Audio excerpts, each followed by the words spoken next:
अरे आपण काय पळतोय रे? आपण काय पोलीस आहे का तवा? आपण चोर आहेत ना, पोलिसांचं काय फुकट काम करायची. अरे सान्या, आपल्याला माहिती आहे आपण चोर आहे, त्यांना माहिती आहे का आपण चोर आहे म्हणून.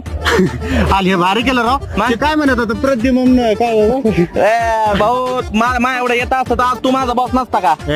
म्हणजे जाऊ दे त्या विषय सोडून. आता एक काम करू, पुढे गाचपान आहे, त्या गाचपानात बरोबर ते तिघ जण पडणार आहे. तिथं गेल्याच्या नंतर त्यांना धरू, त्यांनी जेवढा काय माल घेतला असेल तेवढा सगळा माल घेऊ आणि नंतर त्यांना गोळ्या घालू. काय वाटतं?